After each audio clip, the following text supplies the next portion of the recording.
supports the move. He needs to go to jail, and he needs to serve a lifetime in prison for not going in that day and taking down the threat, and that led to the death of our loved ones. The investigation shows Peterson retreated from the gunfire and warned other officers to stay back. He faces 100 years in prison.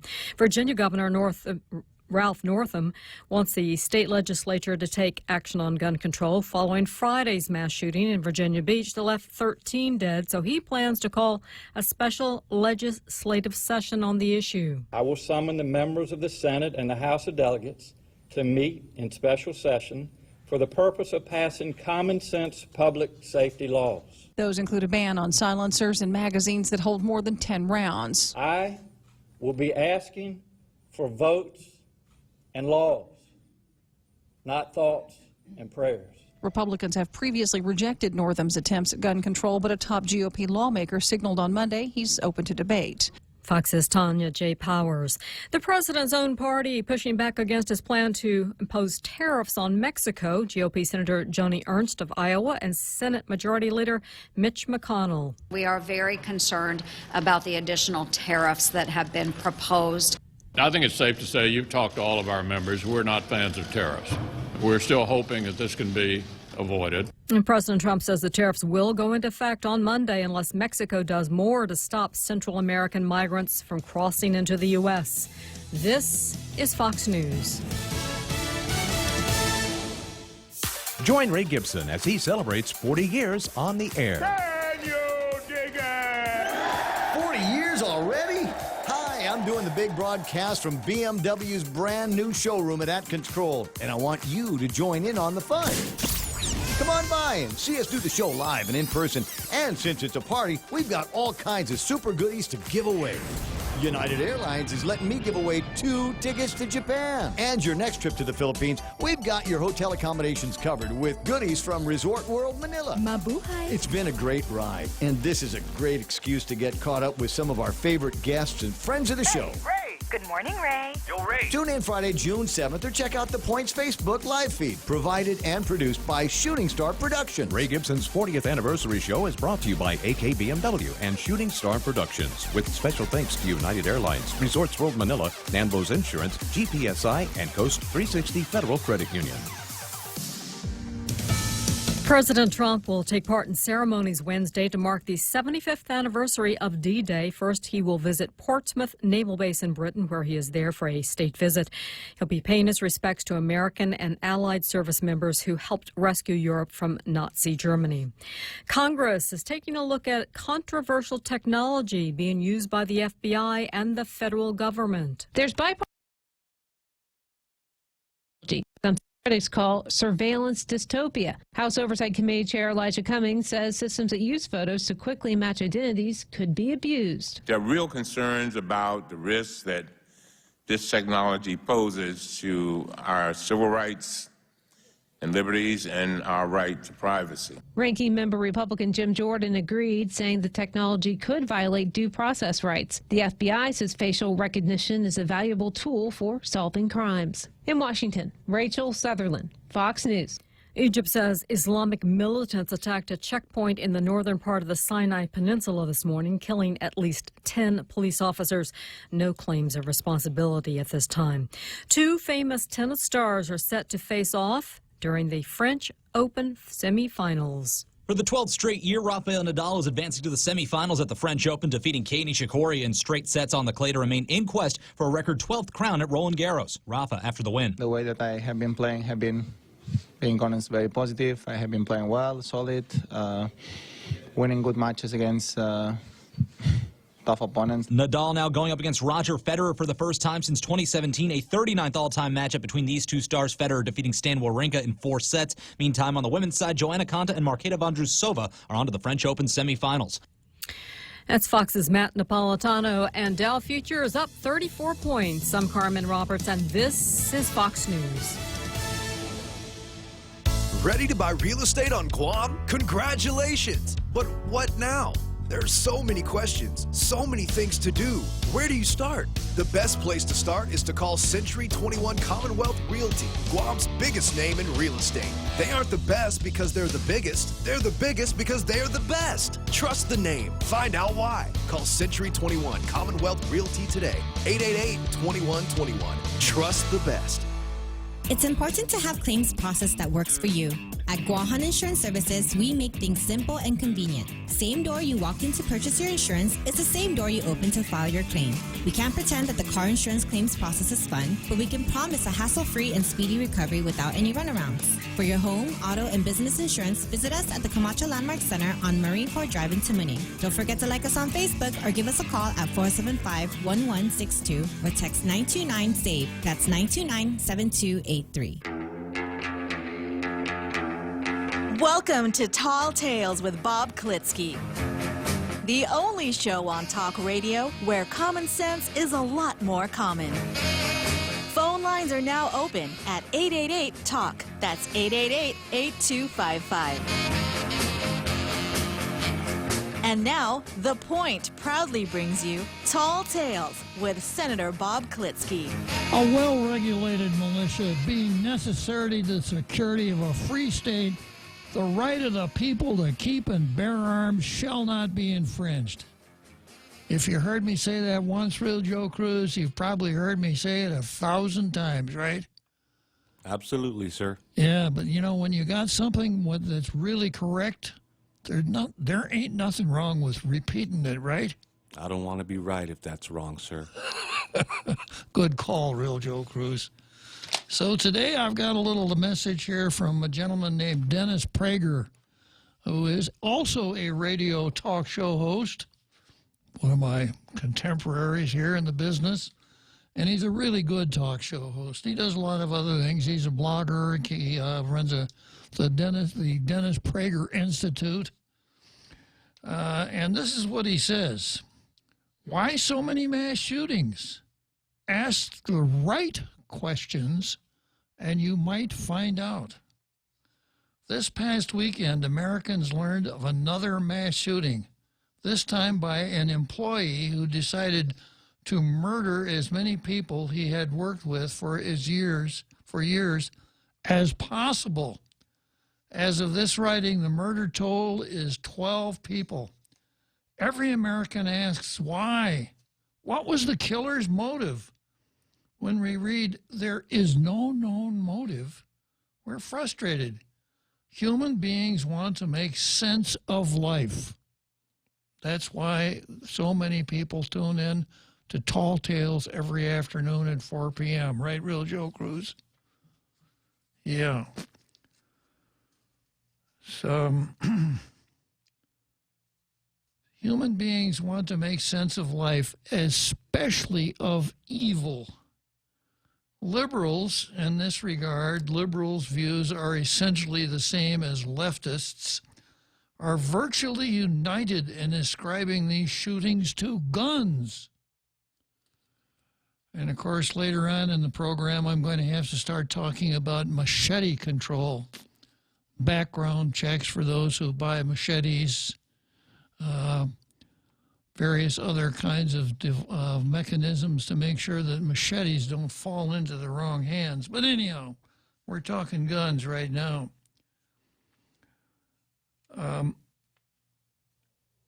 Liberals are virtually united in ascribing these shootings to guns. Just this past weekend, in a speech in Brazil, former President Obama told an audience, quote, "Our guns in the United States don't make much sense. Anybody can buy any weapon anytime without much, if any, regulation.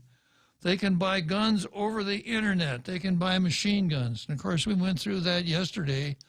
And there's only one way to describe, I guess there are two ways you could describe it. One way would be it's wrong. The other would be former President Obama is lying. It kind of depends on what he knew and when he knew it. But it's wrong. That the former president fabricated a series of falsehoods about the United States and maligned on foreign soil, the country that twice elected him president speaks to his character and the character of the American news media that have been completely silent about these falsehoods. True enough. But the main point here is that, like other liberals and leftists, when Obama addresses the subject of mass shootings in Brazil, he's been talking about the children murdered at Sandy Hook in 2012. He talks about guns. Yet America had plenty of guns when its mass murder rate was much lower. Grant Dew, a PhD in criminology and director of research and evaluation of the Minnesota Department of Corrections, gathered data going back 100 years in his 2007 book, Mass Murder in the United States, A History. A good way to figure out what's going on right now is to try to figure out what the way things used to be, what the history of the event that you're describing or discussing is. So here we go. America had plenty of guns when its mass murder rate was much lower. In the 20th century, every decade before the 70s had fewer than 10 mass public shootings. In the 1950s, for example, there was only one mass shooting.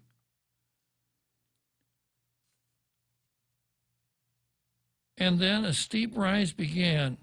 In the 1960s, there were 6 mass shootings. In the 70s, the number rose to 13 mass shootings. In the 80s, the number increased 2.5 times to 32 mass shootings and rose again in the 1990s to 42.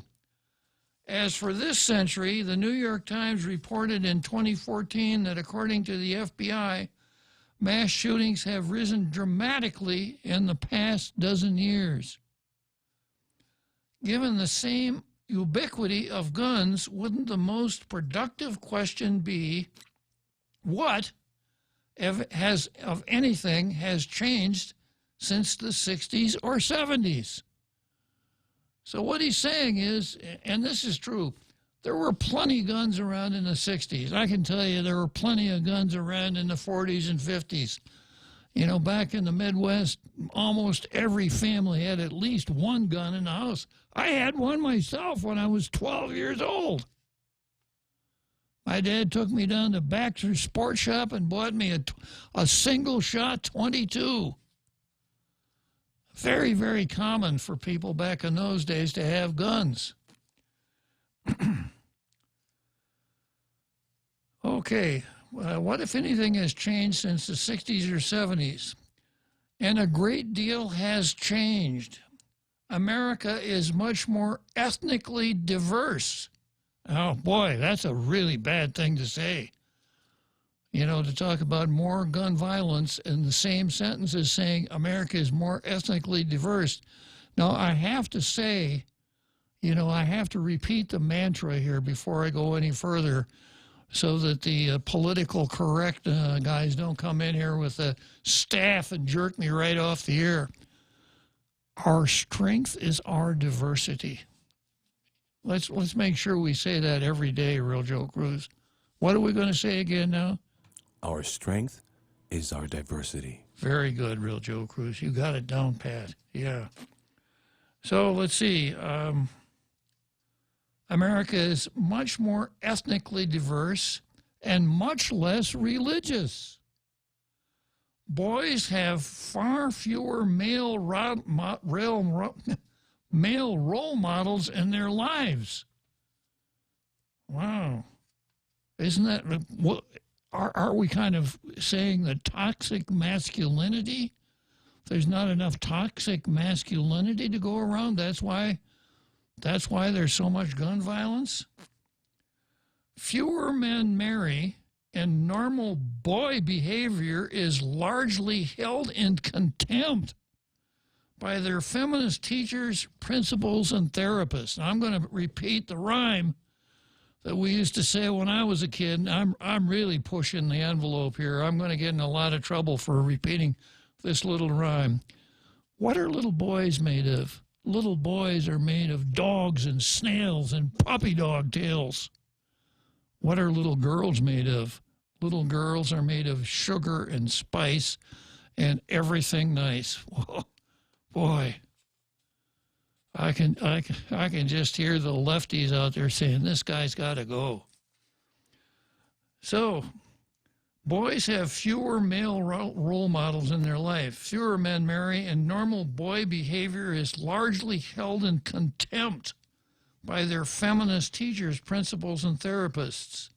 Do any or all of these factors matter more than the availability of guns? I remember guns have always been available, and Dennis is pointing out what's changed here in the last 40 years. And then he says, let's briefly investigate each factor.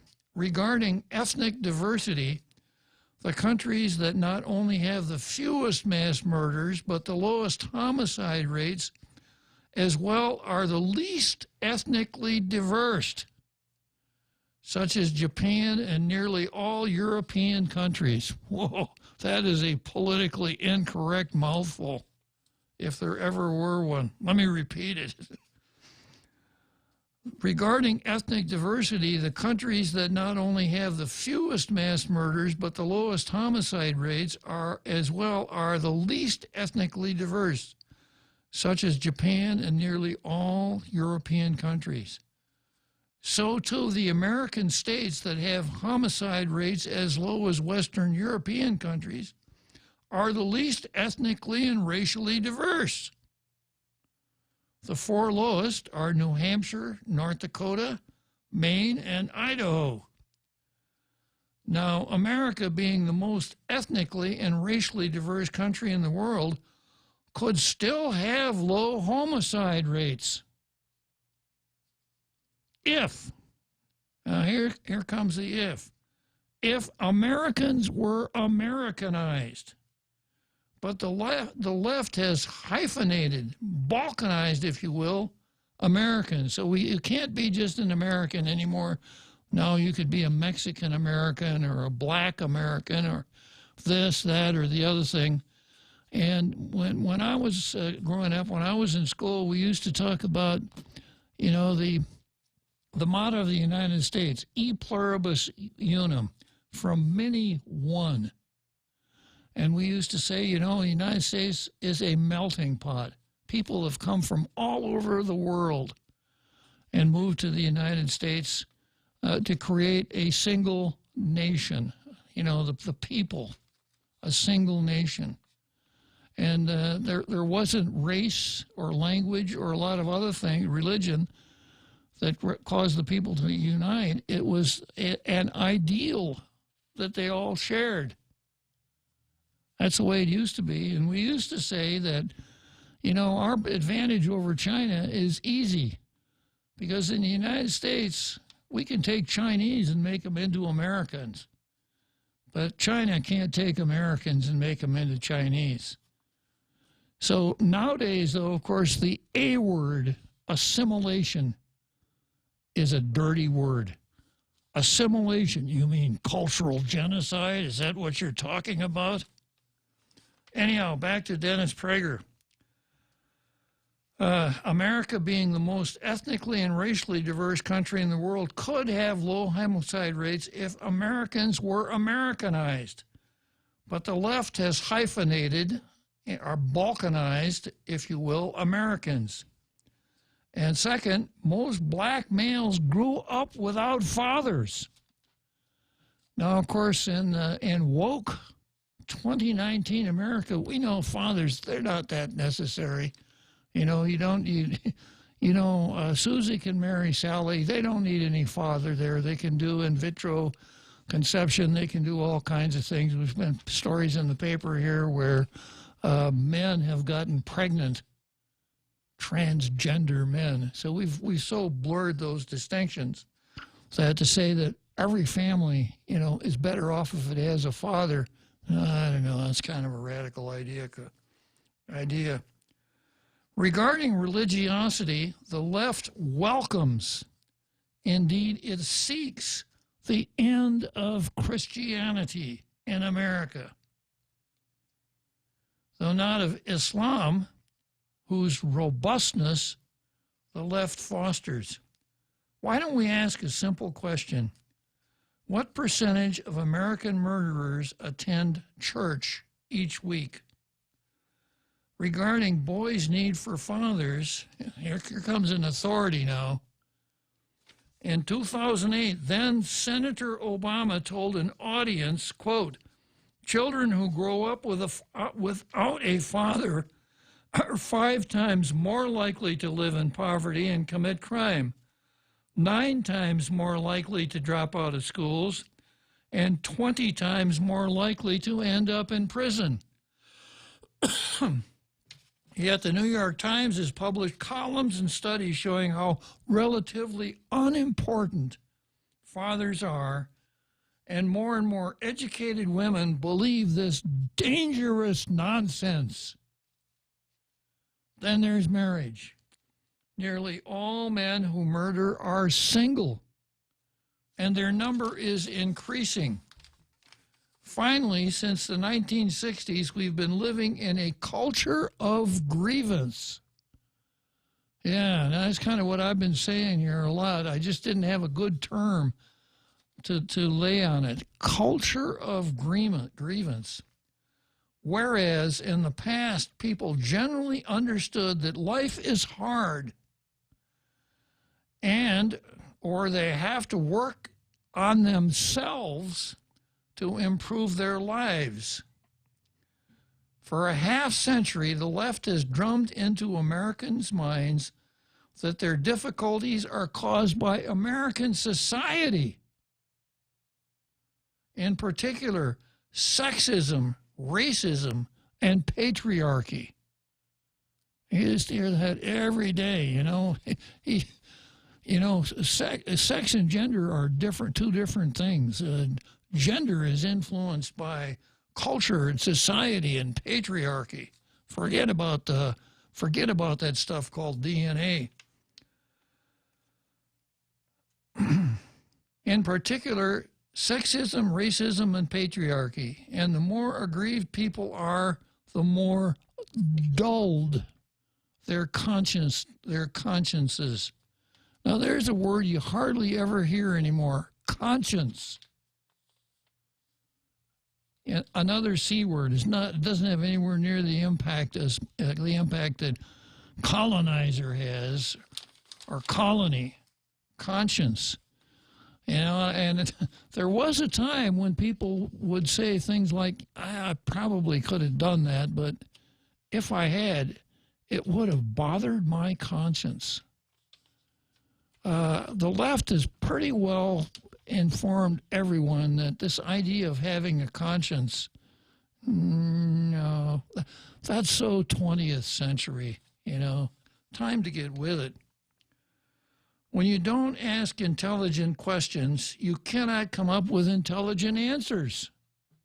That's almost a tall tales rule of the house. So then, with regard to murder in America, until Americans stop allowing the left to ask the questions, we will have no intelligent answers. Boy, right on, Dennis Prager. Right on. Let me just, I see some long posts here in Facebook, so just let me take a peek at Facebook here before we go to what's next, Real Joe Cruz? Zemi Kutney, sir. Zemi Kutney. Okay, let me just take a peek at this. Don't let me forget Zemi Kutney. Okay, so let's see. Joe Cruz. If you talk about the CCU, I'm going to sue you. Take you to court, sir. Now, that's not you. That's another Joe Cruz. Yeah, I see you got the Tom line turned on. Tom Van Ingen is here. Randy Kruger, North Dakota, one of the lowest murder rates, and almost 62% of the population own guns. So, if you work through this in a kind of a logical fashion, it should be, you should be able to develop a formula that would tell you the population of the state, the percentage of gun ownership, and the number of mass murders you could expect in that state that year. But as Dennis Prager and Randy Kruger point out, that ain't the way it works. There are other things involved. And then Chris chips in because nobody lives there, North Dakota. Well, if you've ever been to North Dakota, maybe you'd have to draw a line between living and existing. North Dakota is not Miami Beach, that's for sure.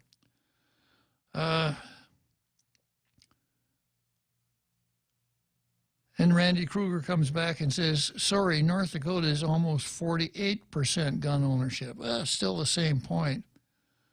And then Brad Hewitt says, see Sue you. And I saw a long post in there somewhere. I can't seem to find it now.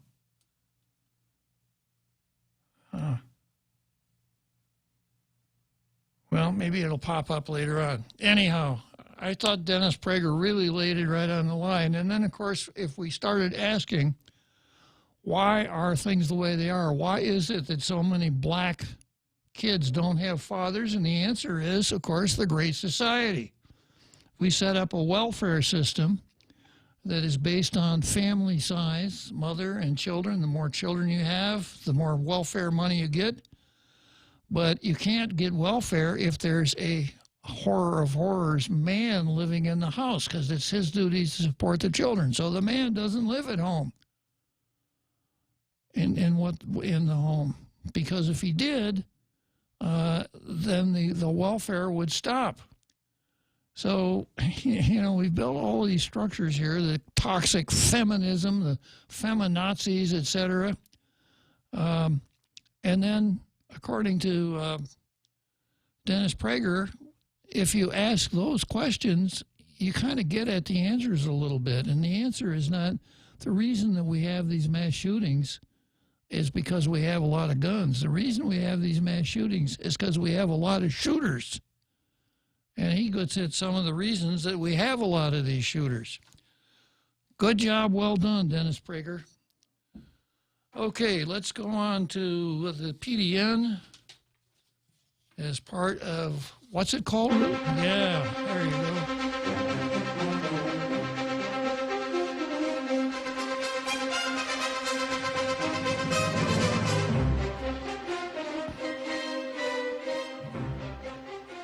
I don't quite know what to make of this editorial. Either this editorial was written right here on Guam, or somehow USA Today and Gannett are aware of our junk car problem. And given the way the Daily News editorials have been going, one is as likely as the other. But here it is today. Our view, program to remove junk cars is a good idea. A lack of island pride, Guam Visitors Bureau Board Chairman Sonny Atta says, could be the deeper problem that leads to unkempt roads, beaches, public parks, and even unusable public toilets, junk cars and trash and private property that tourists see. Once again, island mayors will be able to remove junk cars and old household appliances from their villages. And I don't know, the mayors might be too busy to get involved with that. They got the carnival and the gambling and their membership in the parliamentary body known as the Mayor's Council. So they might not be able to work this into their schedules. More than $1.3 million from revolving recycling funds is being released. And the Guam Environmental Protection Agency has approved an island-wide environmental cleanup program formulated by the mayors. Well, if it was formulated by the mayors, it's a crackerjack proposal. They did such a great job on the gambling proposal that what else could we expect? This will allow for purchase orders anywhere between $10,000 to $25,000 to be issued to start the collection and proper disposal of abandoned vehicles, appliances, and other recyclable items. Dido Mayor Melissa Savaras, the president of the Mayor's Council of Guam, which gives her letter, I suppose, to Judge Gatewood asking for leniency for Ricky Sanchez even more weight than if she were just a mayor instead of the president. Savaras said residents who have junk vehicles and recyclables to be removed from their property can contact their village mayor. Mayors have until the end of September to use the funding. The Guam Environmental Protection Agency's Nick Rupley said there are 15 Guam EPA-permitted recyclable trash collectors, though not all of them are permitted or willing to collect all types of trash. Senator James Moylan said it's important that abandoned vehicles and clunky recyclables are removed from villages to be properly processed. He said it makes sense because the recycling funds used to collect abandoned vehicles and other items are paid for by island residents. It's part of the cost of the vehicle registration process. What we don't want to see are funds sitting idle in the account being unused and then transferred to other needs. We've seen that movie before. Considering the littering dilemma on the island, it's critical to get these collection efforts expedited. Going on, it's about time the government started using this fund and other special funds created for specific purposes for its intended use.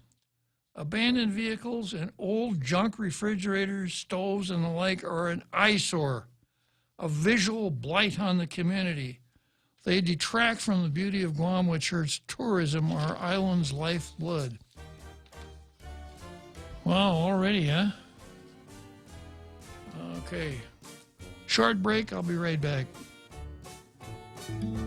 In illness and in wellness, Calvo's Select Care is health care that is there for you. That's why over 80% of the Guam medical community places their trust and insures with us. We offer our members wellness and fitness programs for a healthier lifestyle and provide a comprehensive medical network on and off island to help members from unexpected illnesses. Contact Calvo's Select Care today for more information.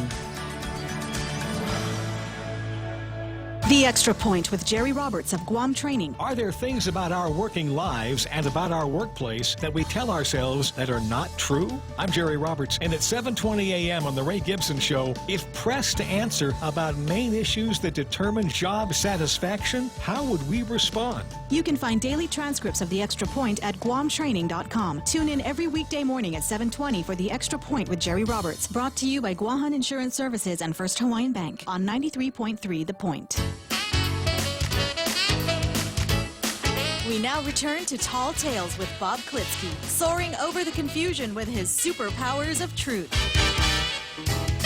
So Call I'm going to 888-TALK. That's 888-8255.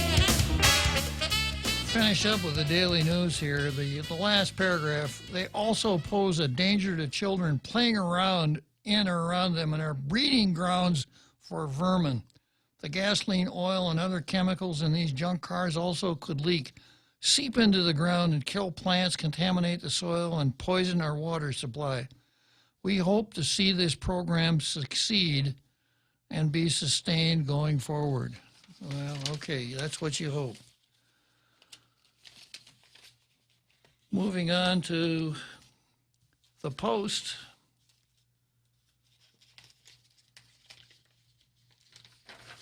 The Post says,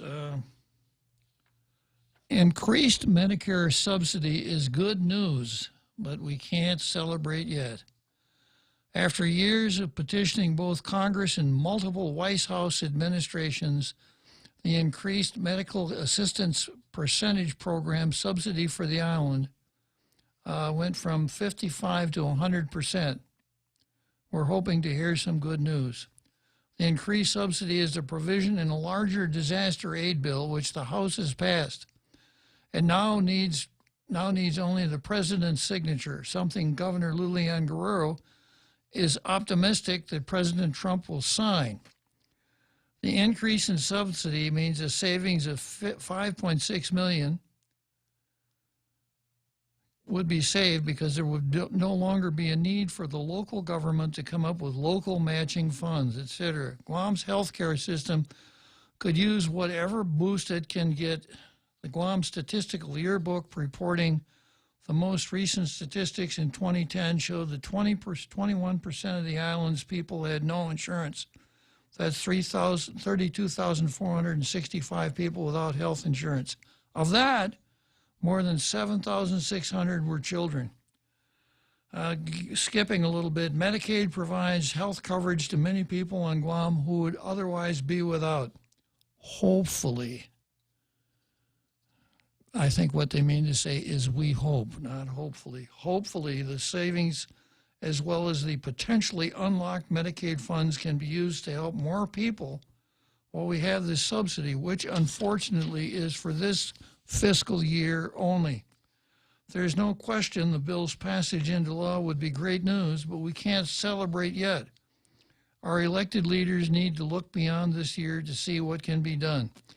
GMHA has done a remarkable job in the last few years of getting reimbursements and increased rates of reimbursement from the Centers for Medicare and Medicaid Services. Boy, I didn't know that. A remarkable job. This allows them to do more for the island community. Considering the number of people without insurance or who are underinsured, leaders need to stop debating and come up with a plan to help thousands of Guamanians get access to health care. Well, they finally got around to making a point. They call to action. Not Blue Star quality, Mark. Better than the Daily News, but not, unfortunately, not Blue Star quality today.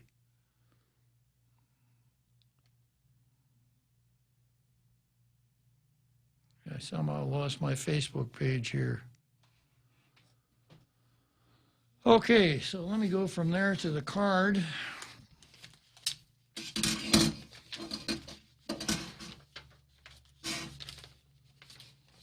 And let's see, what have I got on the card? I've got the mayor of Dedido versus Judy Guthertz. I've got Kelly Clark versus Tall Tales. That's been there before. Lou and Josh versus the Unwoke. Steve Dormer versus Robert Hoffman. And we learned something. Yes, I learned something yesterday that I didn't know, Real Joe Cruz. I didn't know that the word dormer referred to someone who lived in the dormitory. Yeah, it's possible. Yeah, well, thanks for enlightening me.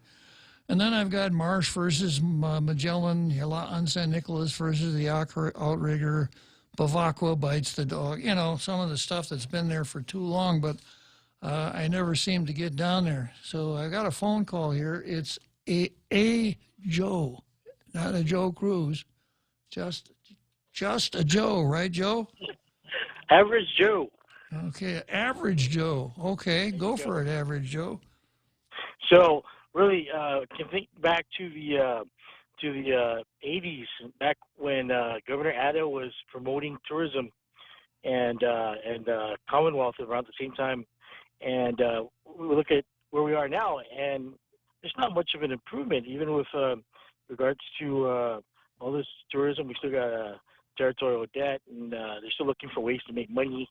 So I think there needs to be like a serious look at what career fields are available to actual residents on Guam, the training that they need in order to fill those positions, and this needs to start with I don't know, either the mayors or with the senators or both. Have some town halls. Are you talking about training them to do to be able to do meaningful work? Average Joe? All of the above, my elder. Okay. Good. All of the above. They need to ask the right questions, as you say. A lot of people are not asking the right questions, like what jobs need to be filled and what training do they need to fill them, and why isn't there this training?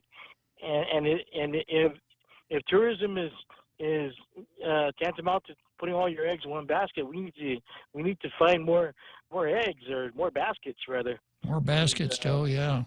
Yeah, more baskets, because this can't be sustained. Tourism is the only answer when what percentage of our local residents are getting employed with tourism? It's just pretty much common sense. And you brought up the governor and lieutenant governor. Why is it the lieutenant governor needs to go to Hawaii to figure out what the homeless problem is on Guam? Wouldn't you start by asking the homeless in Guam what the issues are? Or maybe it's more about aligning with a political party nationwide. I don't know, but well, maybe he had to go because the governor's chief of staff, Tony Mabauta, went, and he had to have somebody keep him company when he went. That's probably the reason. But whatever the reason, they need to fill us in when they get back, don't you think? As to what they learned, or what they got for our money's worth. That's a pretty radical. That's a pretty radical idea, Average Joe. I know, right? Shame on us for saying it. Thank you for your time, there, my elder, and I'll just listen. I'm glad you called, Average Joe. So, yeah, so that's an average. Not you. He's an average Joe. He's not the real Joe Cruz, but he's trying hard. Right? He's got a lot to live up to, being one of the Joes. True. Yeah, there's the average Joe, another Joe, and the real Joe Cruz. Okay, so the first item on the card, once again, the card is Mayor of Datado versus Judy Guthertz, Kelly Clark versus Tall Tales, Lou and Josh versus the Unwoke, Steve Dormer versus Robert Hoffman, Marsh versus Magellan. And if we get that far today, it'll be doing pretty good. Okay, so this started out, this item on the card started out as Machetes versus Judy Guthertz. And you have to kind of empathize with Judy Guthertz. That must have been a really scary situation. And, I have to say, my heart goes out to you, Judy. That must have been tough. But I also have this observation to make. You guys with the machetes, you picked on the wrong gal there. Judy's pretty tough. She's not going to let this go. It's not going to be one of those, I didn't want to do anything about it because, it's not going to be one of those. She's probably going to stick to it like a dog to her root until something serious happens to those guys. And she's already told the media that she doesn't want them released. But anyhow, it started out with a news release. Bob? What I'm calling myself?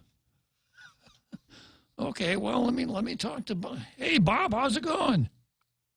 I'm doing fine, sir. I agree with you. What happened to Judy, I really felt bad, even just watching her on TV, and I can see that she was emotionally traumatized.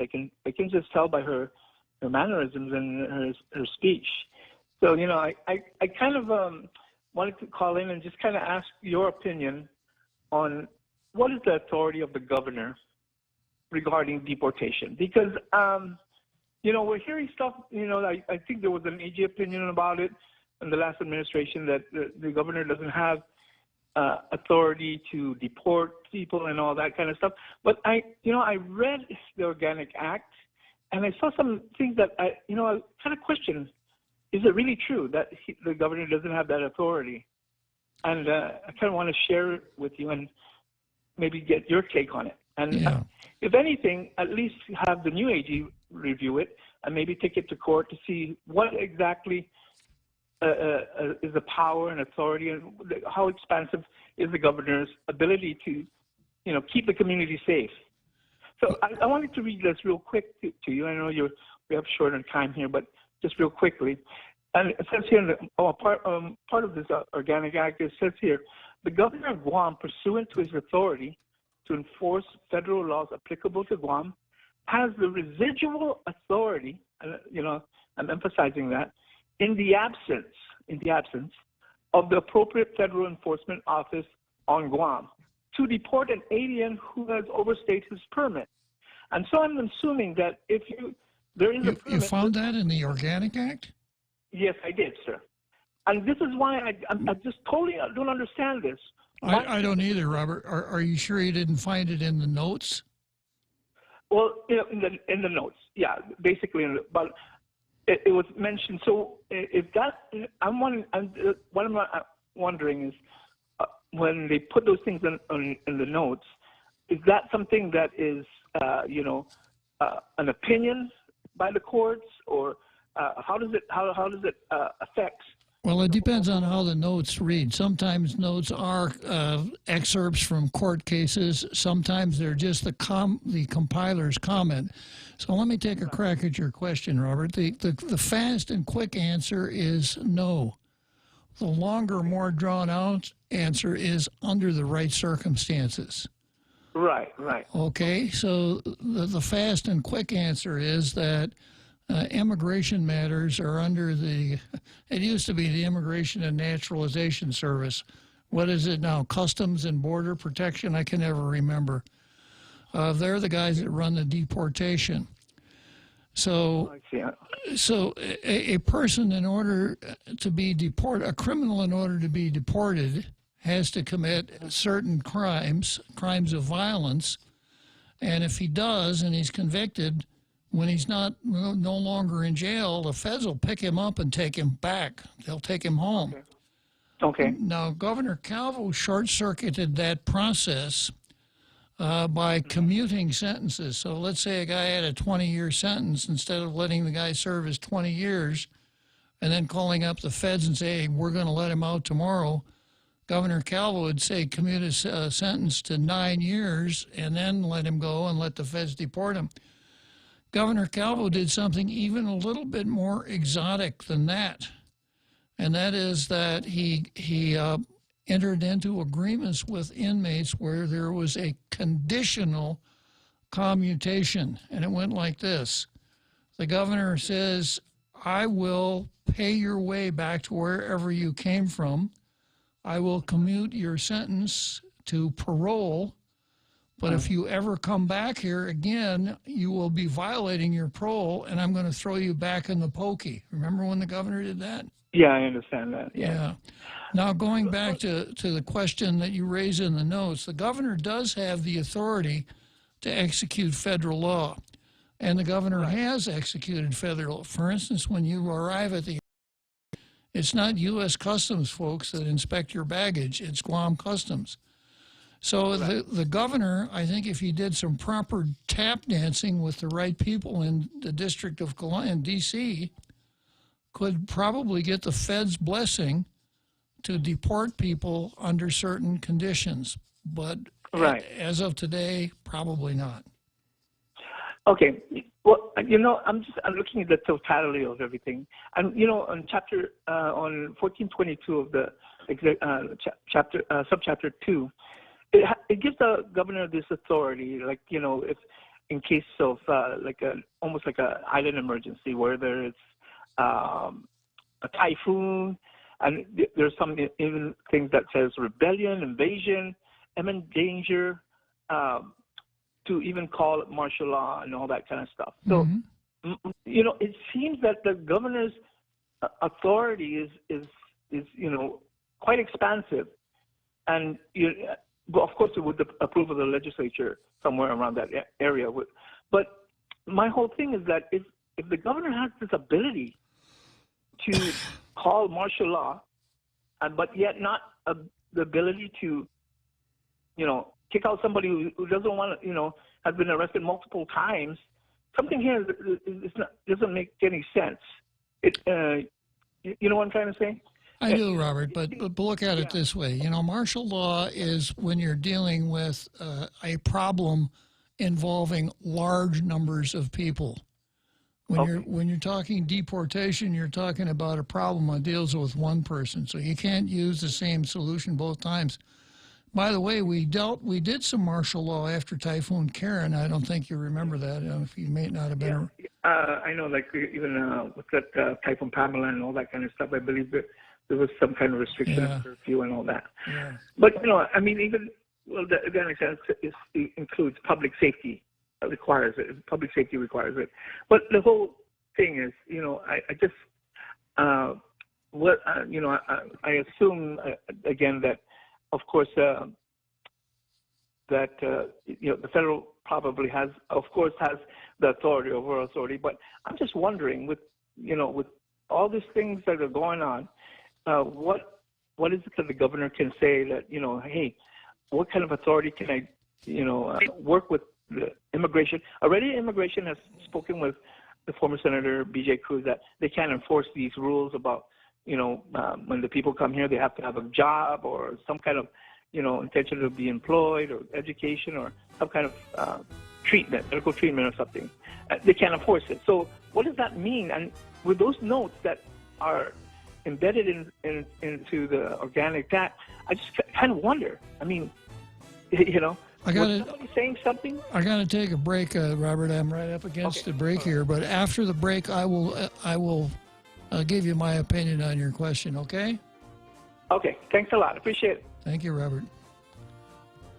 Let's go for a drive. Let's take a stroll. Let's gallivant. Let's go cruising. We all have different ways to describe how we get up and go in our cars. But whatever you may call it, you can do more of it when you save 6% off your fuel purchases at any Shell station when you use your eligible Bank of Guam Visa and MasterCard credit cards. So stop by any Guam or CNMI Shell station and start saving today. Visit bankofguam.com for more information. Terms and conditions apply. Bank of Guam, the People's Bank. Member FDIC.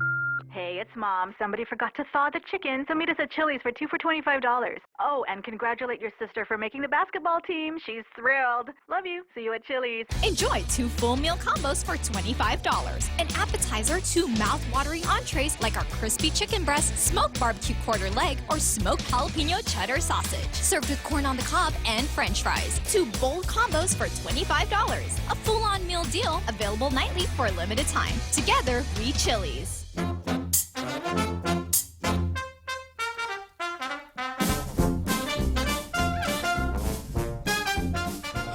Okay, so we're back here, and I noticed Brad Hewitt is showing the caution flag for martial law. Yeah, martial law is something that you'd use only in the most extreme of cases. And when it was tried after Typhoon Pamela, it didn't last long because a lawyer brought suit to enjoin the governor from going forward with a martial law because it hadn't complied with the statute. As far as the governor's power with respect to aliens, etc., my curbstone opinion is this, that the governor probably could work out some sort of an arrangement with an agreeable federal bureaucrat that would make deportation much easier, although it's not hard right now. When a criminal is sentenced, away he goes, unless Robert's talking about deporting someone who has not been convicted of a crime, and that is that the habitual residents from the freely associated states are supposed to be here for medical, educational, or job purposes, not to come up here just to be professional machete wavers or slingshot experts. But the governor would have to make a move to try to make that happen. And this fits in very nicely with my idea of where Guam should go. I've keep saying it, that we're part of a huge empire. Guam is, as you were, the United States has been an imperialist nation since at least 1898. We're part of a great empire, the greatest empire ever. And we ought to do the best we can to take advantage of our position in the empire. And there are a lot of things that we could do if we tried. If we don't try, these things won't happen. But we could have control. The Northern Marianas had control over their immigration until they blew it. So these things could be done. But as of today, Robert, the governor couldn't say, well, these machete wielders, pick them up, we're going to deport them. Okay, so going back to this item on the card, which I said when I started out, dealt with machete. Let's see here.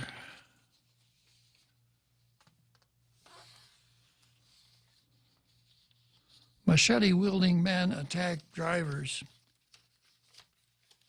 and it morphed into a statement from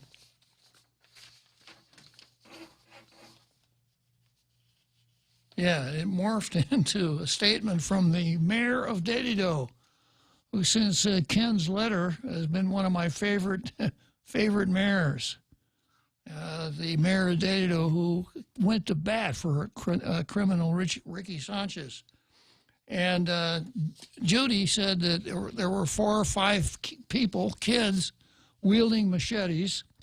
And around at the end of the article, it was mentioned that these kids were from the Federated States. The mayor of Dedido says, the headline here in the Post, and by the way, if you wanted to stay up to speed on this, you go back and check the Post, because the Post had an update. There was a conference attended by the governor, the lieutenant governor, some senators, some of the mayors, Goldilocks, a couple of the bears, etc. And the Post had an update on that very, very quickly, where the others probably won't get around to it until tonight or tomorrow morning. So this is the story that ran in the Post this morning, and the headline is, Mayor, machete attack was exaggerated incident. So Melissa Savaris is saying, well, it was only 2 kids, and it's really exaggerated. She says a machete attack in Manila was an exaggerated incident, according to Mayor's Council of Guam President, Dedido Mayor Melissa Savaris. We heard from the chief of police today that there were 2 individuals involved in this, not 5, Savaris told Island Media on Wednesday after an emergency meeting at Adelup. So, I don't know. I would think that, well, strange. And then another way to look at it, let me tell you a story, Real Joe Cruz, okay? The other day, I was driving down the street. I was driving through this narrow alley. It was so narrow that I couldn't turn around. And when I got into this alley, 2 guys came out and stopped me and started beating my car with machetes. And they were trying to get into my car. And they're beating it up with machetes. Okay, that's scenario number 1. Here's scenario number 2. Same alley, same car, et cetera, but this time there are 5 guys with machetes beating up on my car, trying to get into my car. So because there were 5 guys the second time around, the first time with only 2 guys, it's not a problem, right? Why bother? But there are only 2 of them. What the heck? So to think in exaggerated terms when there were only 2 machete wielders, I don't know, sensationalizing the whole thing. I guess I have a feeling that Judy Guthers probably knows how to count. But then on the other hand, maybe Melissa Savaris is thinking about her recommendation to the sentencing judge when these guys are found guilty, and it's probably going to be easier for her to say, well, there were only a couple of them.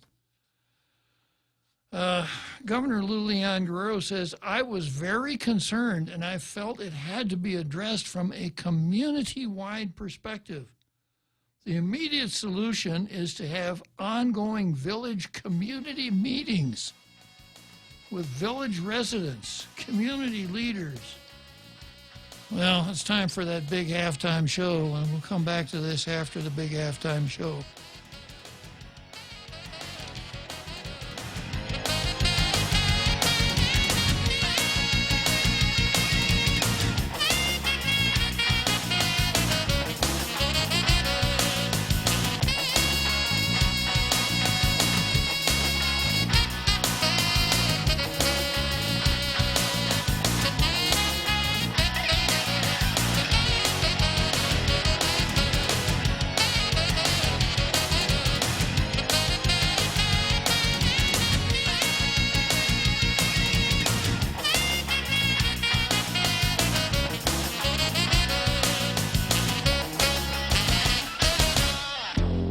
The Point is KUSG, Hagåtña, Guam, 93.3 FM and 104.3 HD3. Marking D-Day, I'm Carmen Roberts, Fox News. Today, President Trump will commemorate the 75th anniversary of D-Day as he wraps up his three-day state visit to Britain. He will join Queen Elizabeth and other world leaders at Portsmouth, England, for the first of two events to mark the anniversary.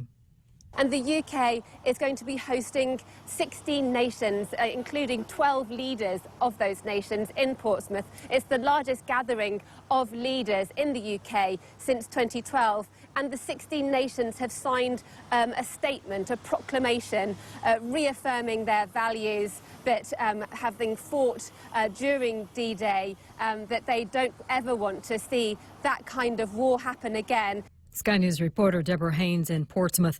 The president already tweeting today. About an hour ago, in his words, he said, "I kept hearing there would be massive rallies against me in the UK, but it was quite the opposite."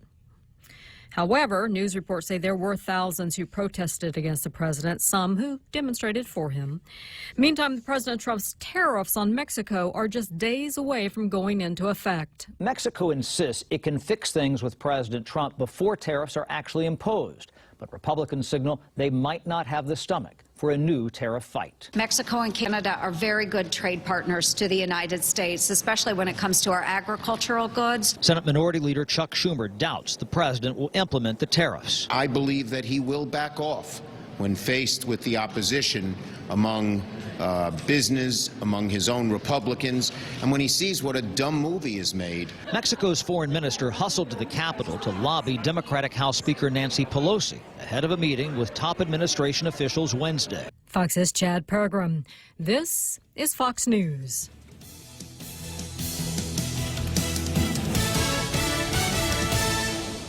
So what's the deal? Are you still paying for the right to have your checking account at your bank? Well, at Bank Pacific, we think it's our privilege, not our right. That's why we offer My Green Free Checking, where your monthly maintenance checking fees are zero. That's zero. And it comes with a free Visa check card and monthly green e-statements. My Green Free Checking. Bank Pacific today. Because having you as our customer, that's our privilege. Bank Pacific, where others put branches, we place roots. Equal housing lender, FDIC, Viva Bank Pacific.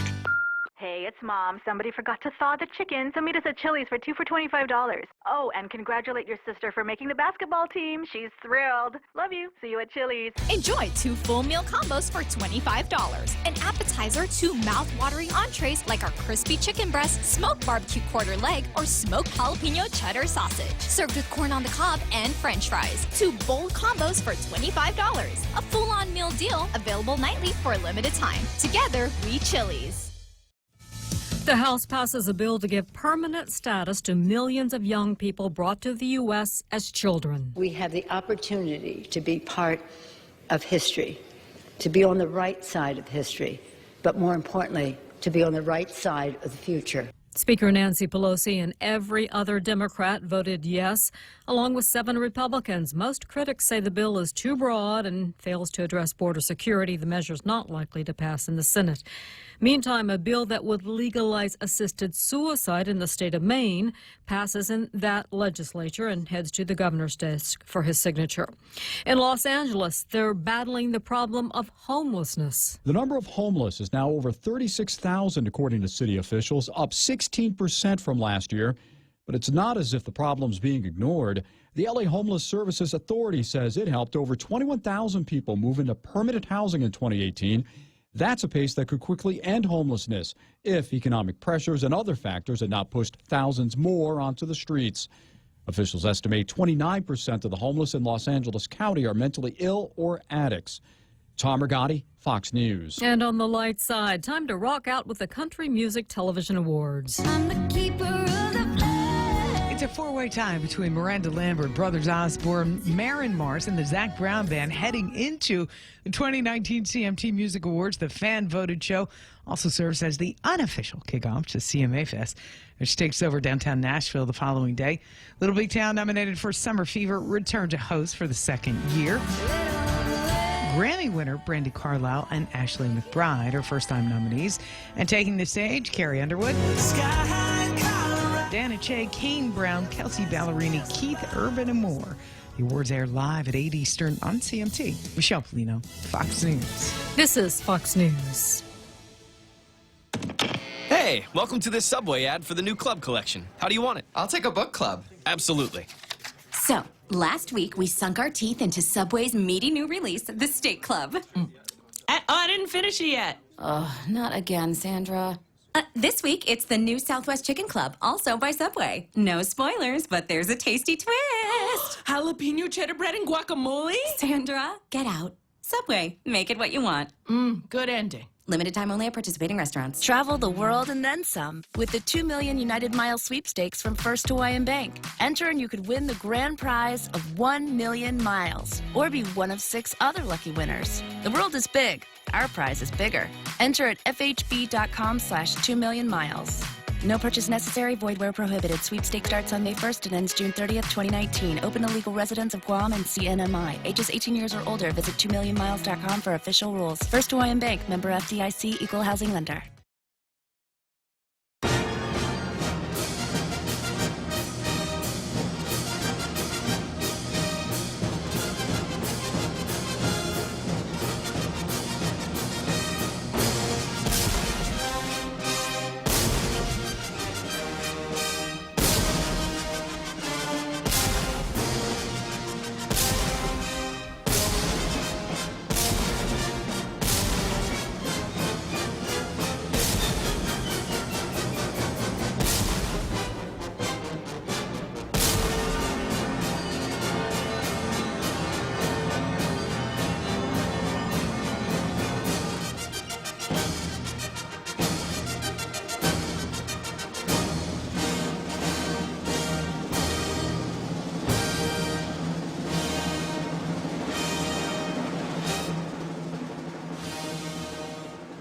So I'm going to finish up this article here.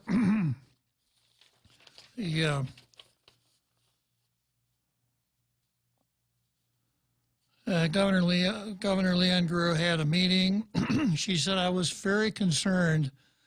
I felt it had to be addressed from a community-wide perspective. The immediate solution is to have ongoing village community meetings with village residents, community leaders, religious leaders, sports leaders, talk show hosts.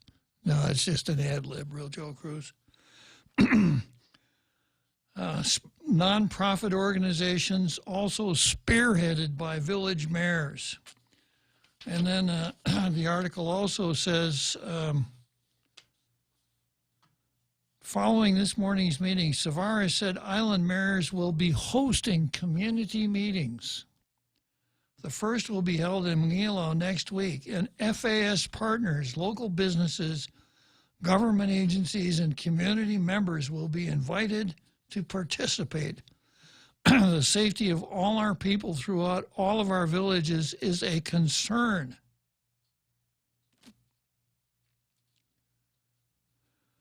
Savara stated. As for Guthert's account of the incident, Savara said she feels for the former senator and others who were attacked. The governor said she has asked mayors to step up neighborhood watch programs. We'd really have to step up the neighborhood watch program where I live, because there isn't one. And police to increase patrol presence in neighborhoods. So I've got all the articles here. I've got the Stand Your Ground law. And in this situation that, as it's described, the Stand Your Ground law would have shielded Senator Guthertz had she used a weapon to protect herself. The way she describes it, she couldn't move. She was stuck in her car. And if there were 5 people with machetes trying to get in her car, there wouldn't have been anything stopping one of those guys from getting a concrete block and smashing in the window and jumping in and doing extreme violence to Judy Guthertz. So if she had had a pistol, she could have used it under the standard ground rules, as I understand the facts. Ordinarily, now, the stand your ground does apply when you're in a car, but of course, when you're in a car, a lot of times you can retreat. You could just drive away, which is probably the safer course if you can. Okay, so I have a solution that I'm going to share here with the whole community. I'm going to check and see what Francis has to offer first. Good afternoon, Francis. I was looking forward to your solution there, but I just wanted to express my my sentiments. From the north, South Central, all the way down, you have your veterans community and you have concern. You know, Bob, we warned them about this years back. We really did. We warned the senators, we warned just about everybody, you know, but they kind of like laughed in our face. It's thunder and lightning on a beautiful sunshiny day. I don't know what to say anymore. Maybe you can come up with a solution, but I'm telling you right now, everybody's the ones I know, and I'm talking maybe by the hundreds right now that are really not taking this lightly, you know. I'm not going to get mad. I'm just disagreeing with even with the mayor saying, "Oh, it's just 2 kids." Yeah, only 2 kids. You know, my wife is licensed, and when she takes the grands out, she's very careful. We're loving, we're respectable, and we give money even to the poor and everything. We give money to paralyzed veterans, America, where we're honorary members and stuff like that, and we give what little we have, you know. We're not rich or anything, but we give to those who sincerely need the help. But when this crap happens, starts to happen, I don't know, man, Uncle Bob, we're starting to lose it, you know, and the whole bunch of veterans, the veterans community are either barbecuing right now, talking about it, trying to relax, and this is a very sad day. And when somebody, our leaders, say we're going to leave it up to the community and have meetings, we've been jumping at the, what do you call that guy, the general up there, the FSM and all that, and just about anybody. And they were just laughing at the legislature's face, and they kept doing it, you know. So we're always giving, you know. What we contribute to Christmas drops, you know. We give, you know, what little we have, you know. We sacrifice because we're a very loving people. And when this crap comes up, that we're going to have a village meeting, and we're going to gather the community, you know. And we're going to talk about it, and that's a bunch of crap, man, Uncle Bob. I can't say I disagree with you, Francis.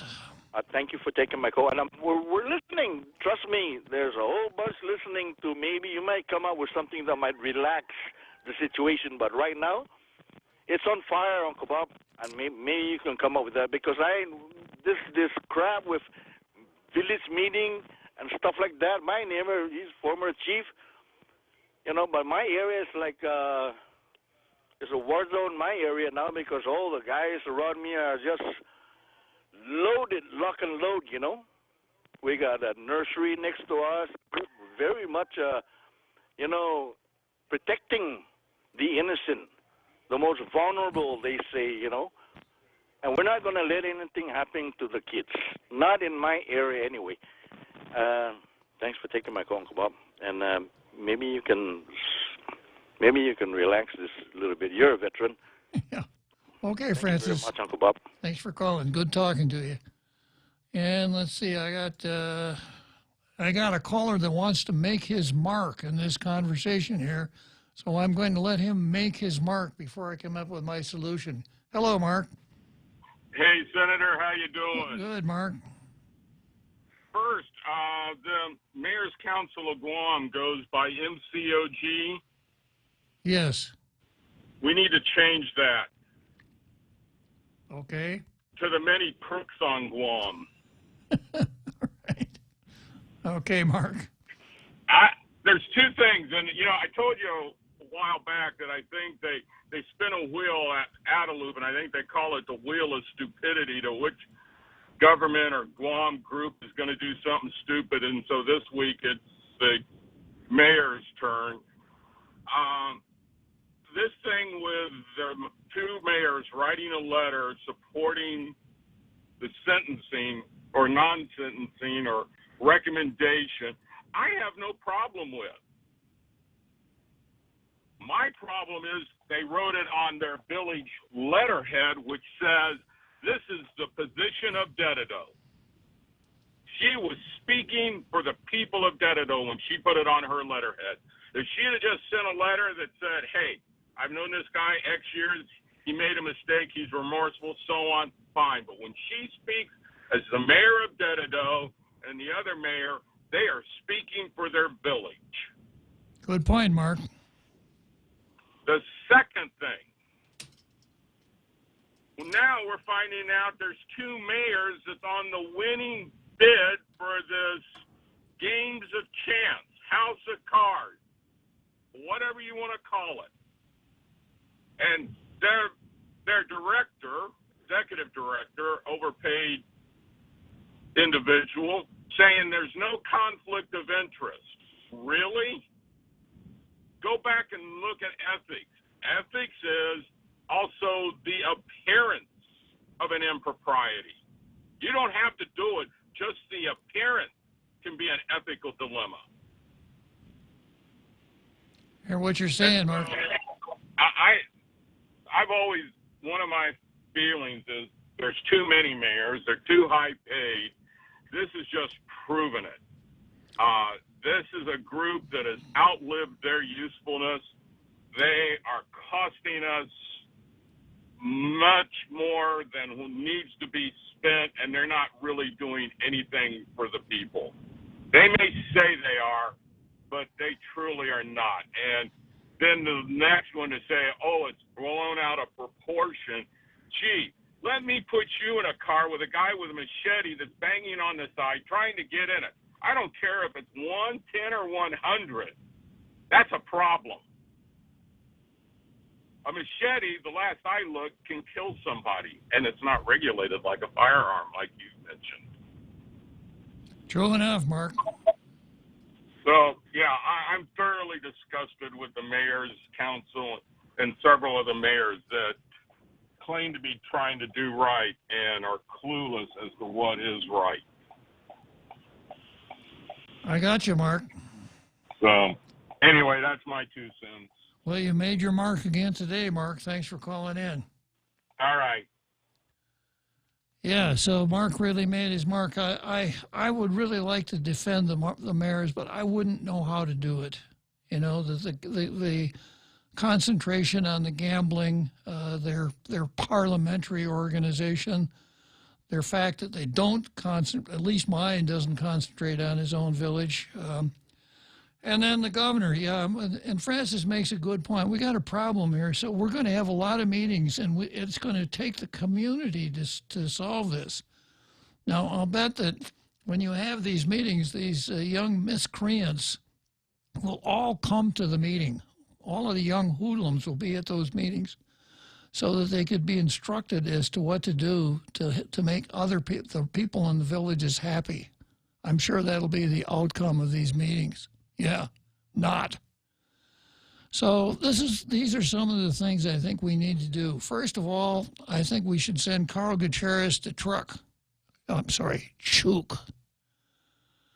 And I think you should talk with the governor of Chuk and the president of the FSM and say, look, we are having a serious problem with your citizens when they come here. So we would very much appreciate, and we can't screen them because of the treaty that the United States entered into. Anybody that can get here is going to be able to get in, but you can. So maybe you need to think about something like this, Mr. Mayor and Mr. Governor, an exit permit, and that people don't leave the FSM unless they have an exit permit. And you don't send us your troublemakers. You send us your citizens who come up here who want to go to school or who want to work or perhaps who need medical care. Don't just send people up here because they want to come up here and because beer is a lot cheaper here than it is there. Now, maybe Carl Gutierrez could work that out, maybe not. Now, technically, the government in Chuk and the FSM wouldn't have anything to say to a representative from Guam. The FSM being a sovereign nation, they would want to deal with the United States. As a practical matter, maybe we could work something out. What's the worst possible thing that could happen? They would say no. Would we be any worse off than we are now? No. Along the same lines, we would encourage the people in charge at the FSM to counsel, to have a training program for people who want to come up to Guam. Guam is not the same as the islands in the FSM. Now, this, of course, is contradictory to everything that the left stands for. The left will tell you all cultures are equal. And the people who come from the FSM, if they aren't doing well in Guam, like these machete wielders, if they're not doing well in Guam, the reason for that is, feminism, patriarchy, racism, all of these things that the left always trots out. So you can't really blame them. What we've got to blame this on is white supremacy. Yeah, that would be the left's answer to this. So we can talk, about education and training, et cetera, but there has to be a real strong downside risk for people that come here and violate the law. But my first suggestion is that we send an able-bodied person down to the FSM and try to see what we could work out with respect to them doing a little screening on their side. I don't know I'm not an expert on their constitution like I am on ours, but maybe their constitution would allow them to do things like those that we can't do here. Second thing, our police department needs to develop an intelligence capability. Intelligence means that you have people who can get on the inside of organizations that are troublesome. If it's a criminal organization, then the intelligence folks would attempt to groom informants to find out what the criminals are doing. If what we're dealing with is like this, it's criminal, but it doesn't seem to be any kind of a criminal organization. We need to have informants in those communities who would tell us who the bad guys are and help us catch the bad guys when they do something wrong. Third thing is that we do need to work on this whole deportation angle. I'm not in favor of giving people from the FSM a get-out-of-jail-free card when they commit crimes here in Guam. I think they should serve their whole sentence and then be promptly deported. But maybe we could try something that's a little bit, as they say, out of the box. Maybe instead of trying to work a better deal with respect to compact impact, maybe what we could consider is asking the feds to build us a detention facility. Since so many of the people who inhabit the detention facility are FSM citizens, maybe the feds ought to pony up and build us a detention facility. And if you really wanted to do something exotic, you could get the feds to build it in Chuk or somewhere in the FSM, to build a prison so that when people are sentenced, they go to this federal prison in Chuk and they're out of here. Or perhaps the prison could be built here. Those are the things I think we need to think about. Having a lot of meetings and meeting with folks and and kind of invoking the old Rodney King injunction. Can't we all just get along? I don't think that's going to work.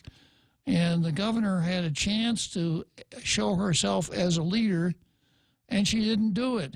She had a big meeting and had a lot of people there, and perhaps got a little press out of it, not very good press, instead of coming out with a statement saying, this is what we're going to do. Okay, I noticed you opened up the Tom line, Real Joe Cruz. Yeah, good afternoon, Tom. Good afternoon, sir.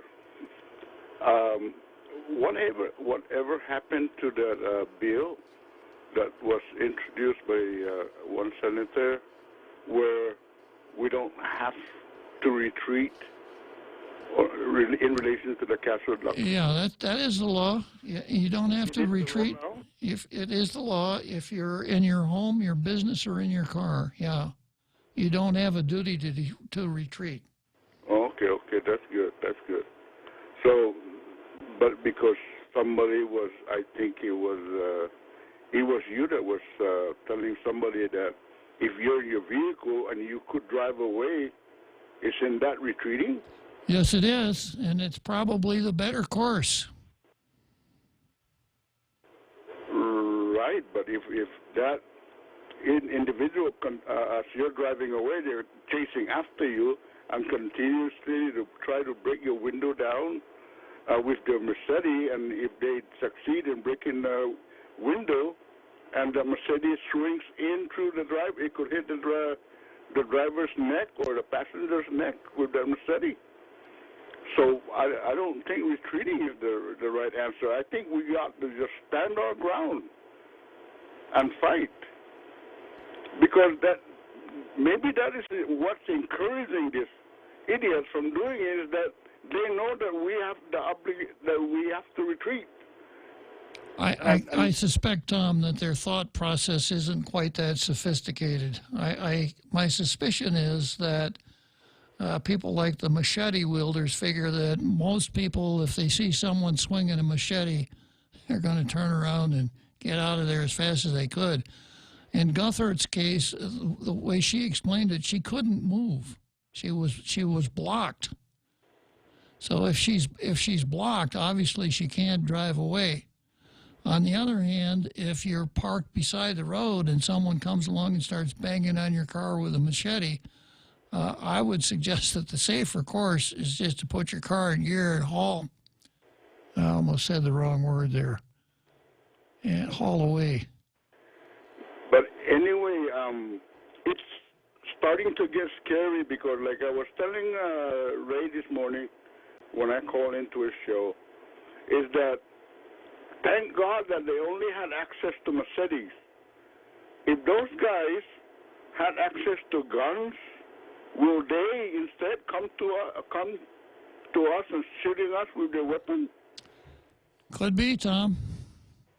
That's why I'm very concerned about this, and I am encouraging everybody to let's just arm ourselves and get ready to defend ourselves.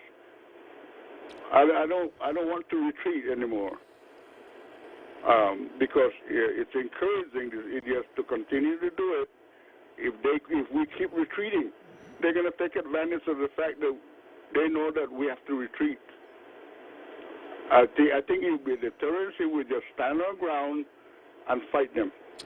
Okay, well, remember now, the weapon against us will use deadly weapon back in return. The purpose of the stand your ground laws is to defend yourself, not to take aggressive. It's not supposed to be a ticket to take aggressive action. Right, but in Judy Gutter's case, she cannot move, she cannot retreat. So, well, what I'm trying to get across is that it's a very fact-specific determination. And although the statute says that if a person, does stand his ground under the right conditions, I've got the statute here. It's not easy reasoning. It's very complicated.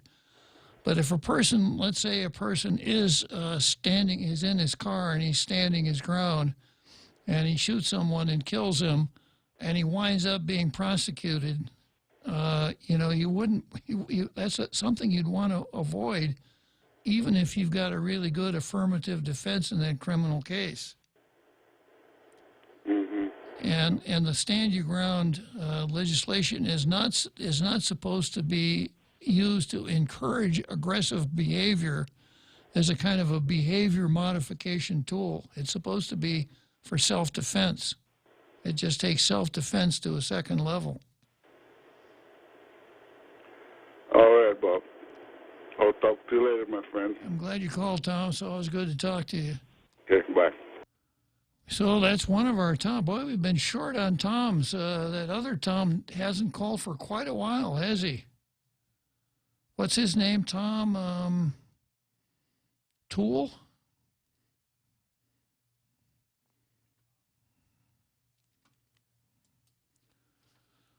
Okay. Yeah, Mr. Poole. Mr. Poole, right? Yeah, he hasn't. I hope he doesn't have Jack Haddock's disease. Okay, talk about jacks. I've got a jack on the line right now. Jack will take the seventh inning stretch out adequately, and we'll come back to you just as you're taking your seat in the center field bleachers at Wrigley Field, and we'll talk. Join Ray Gibson as he celebrates 40 years on the air. Can you dig it? 40 years already? Hi, I'm doing the big broadcast from BMW's brand new showroom at Atkins Kroll, and I want you to join in on the fun. Come on by and see us do the show live and in person. And since it's a party, we've got all kinds of super goodies to give away. United Airlines is letting me give away 2 tickets to Japan. And your next trip to the Philippines, we've got your hotel accommodations covered with goodies from Resort World Manila. Mabuhay. It's been a great ride, and this is a great excuse to get caught up with some of our favorite guests and friends of the show. Ray. Good morning, Ray. Yo, Ray. Tune in Friday, June 7th, or check out the Points Facebook live feed, provided and produced by Shooting Star Productions. Ray Gibson's 40th anniversary show is brought to you by AK BMW and Shooting Star Productions, with special thanks to United Airlines, Resorts World Manila, Nanbo's Insurance, GPSI, and Coast 360 Federal Credit Union.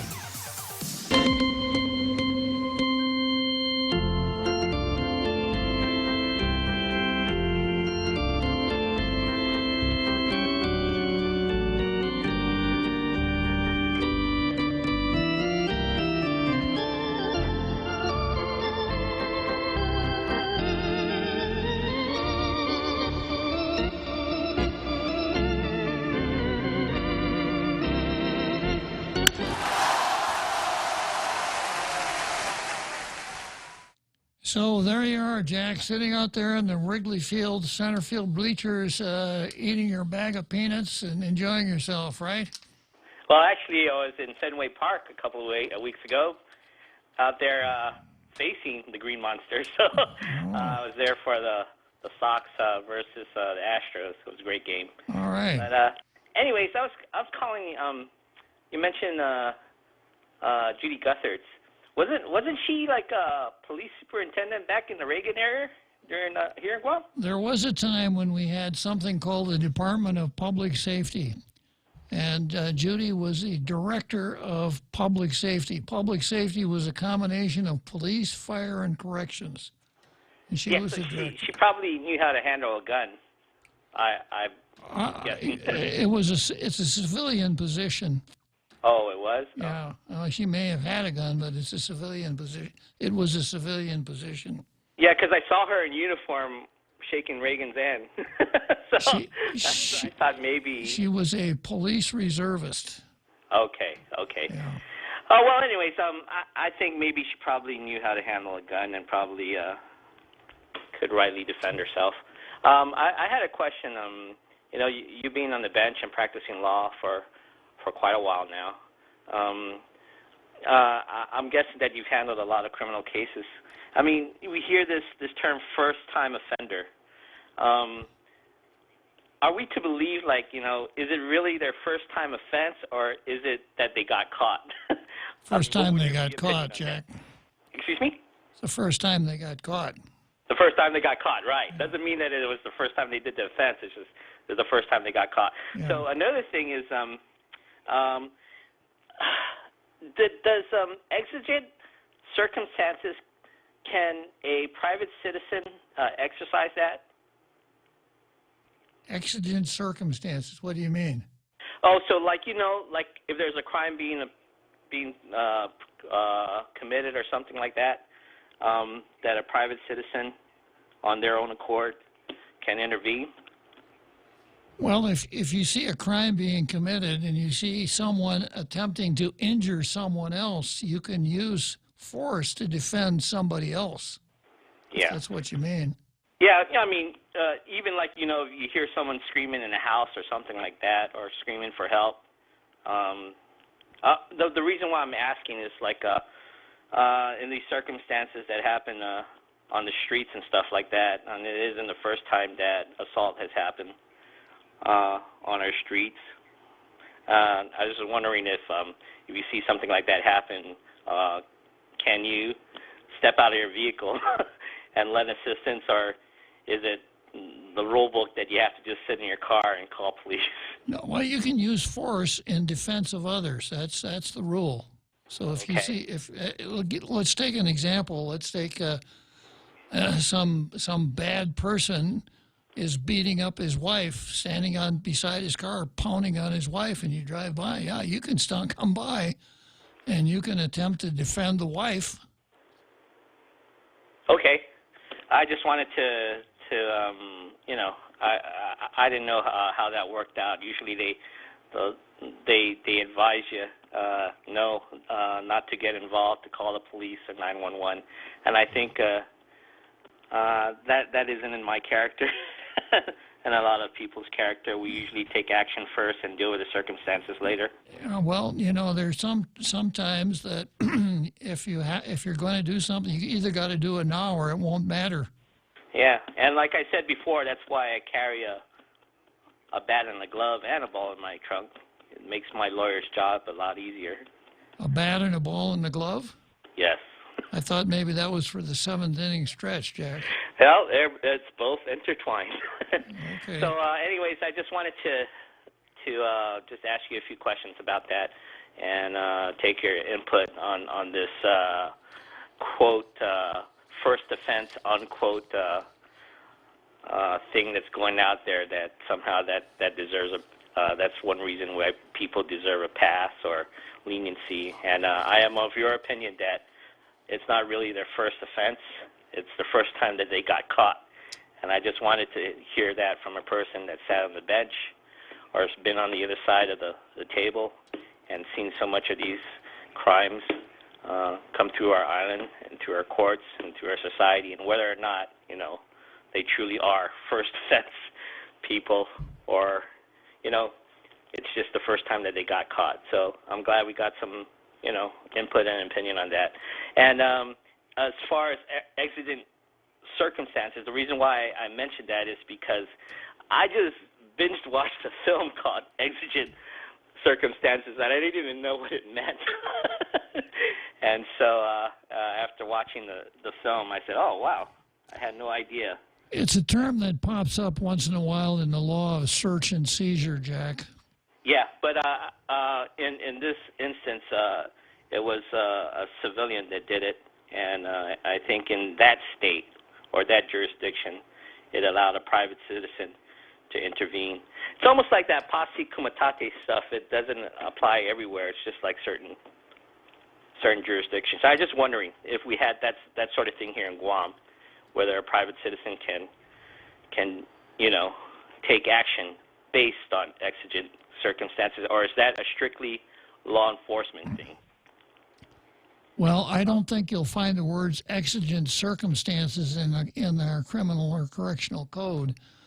However, if a person were to jump in the middle of somebody else's fight and use force in defense of others, it's the kind of thing that might make a good argument to a jury if there's a prosecution. Got it. Well, thank you very much, and you have a great day. Thank you, Jack. So he always kind of jacks up the conversation, doesn't he? Okay, so so much for Mayor Savaris and Judy Guthertz. I'm going to go next to Kelly Clark versus Tall Tales. And this has been a real treasure chest for the poet, Andrew, the poet laureate of Tall Tales. And he starts out, this is about you, Real Joe Cruz. Are you ready? I'm breathless. Tell Real Joe Cruz to forget Clark's rather harsh epithet. Life might be abysmal. If ratings are dismal, he might need to take a Tagamet. Yeah. For his tummy. Yeah. How about this one? Clark seems to be rather suspicious. Some comments he finds quite malicious. But Clark doesn't know that Bob's Tall Tales show, he's never been cruel or pernicious. And let's see, I got another one I like here pretty much too. Yeah.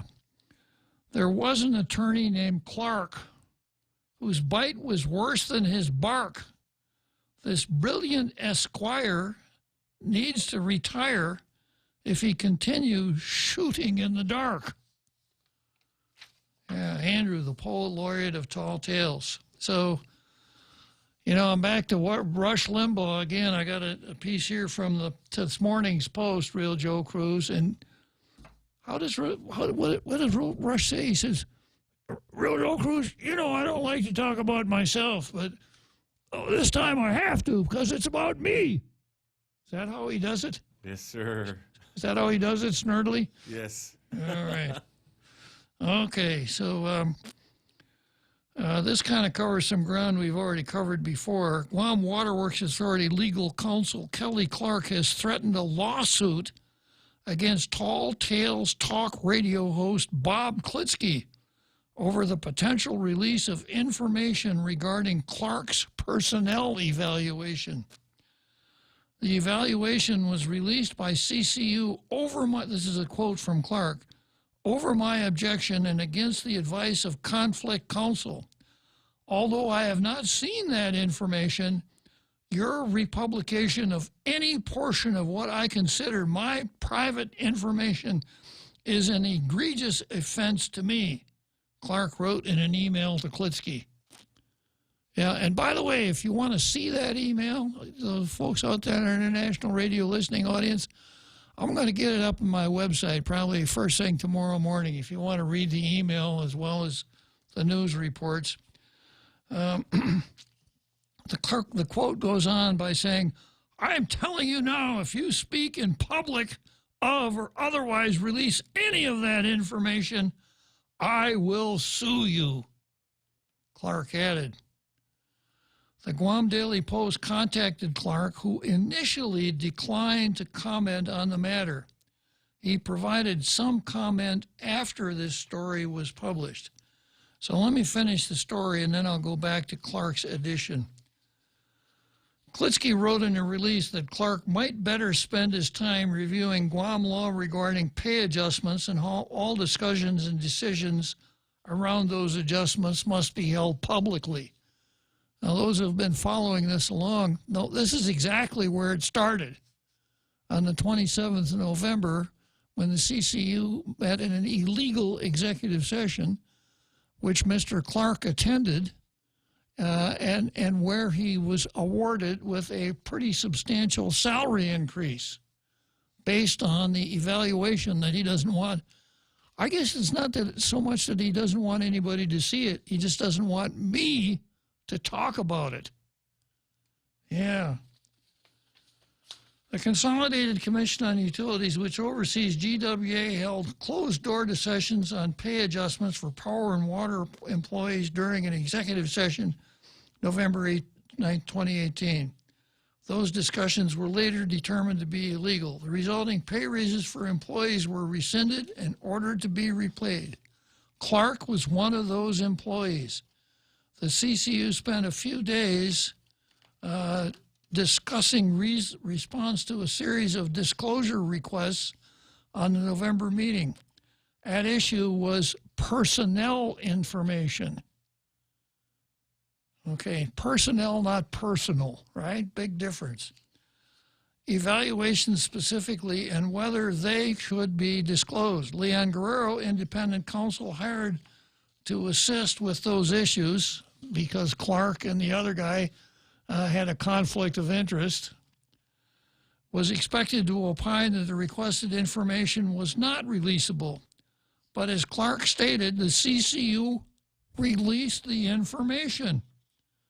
Clark's evaluation was released as part of the CCU decision, in addition to the recording of the executive session meeting. Okay, going on. This is a quote from me. If he did file a lawsuit, I'd defend, Klitzkie told the Post. But I wonder if being dissatisfied with a radio talk show is sufficient grounds for a lawsuit.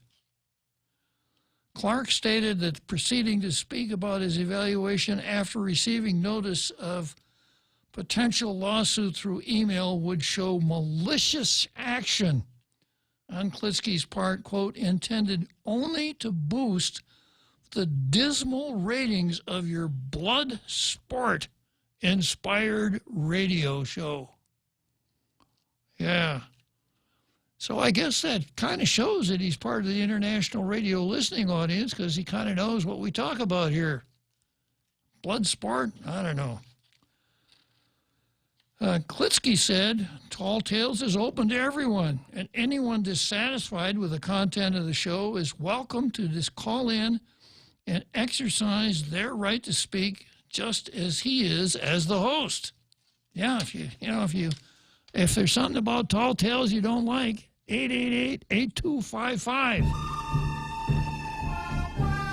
Yeah. For sure, the good, the bad, and the ugly. Yeah. So then another quote from Klitzkie. It's just a little bit disappointing to see someone who has a job at the waterworks attempting to have a chilling effect on public speech.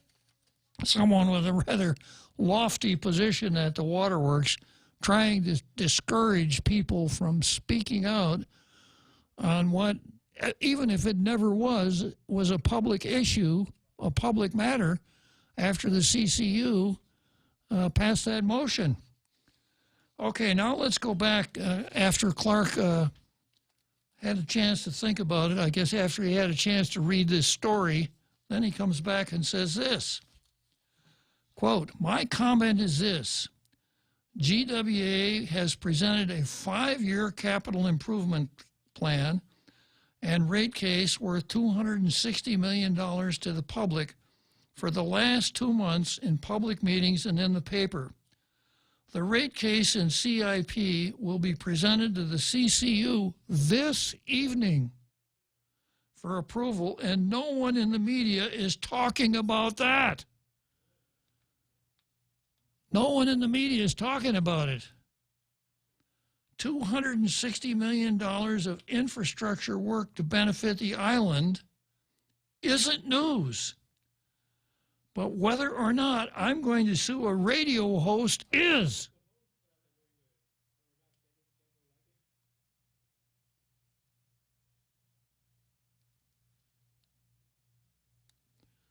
Yeah, whether or not I'm going to sue a radio host is.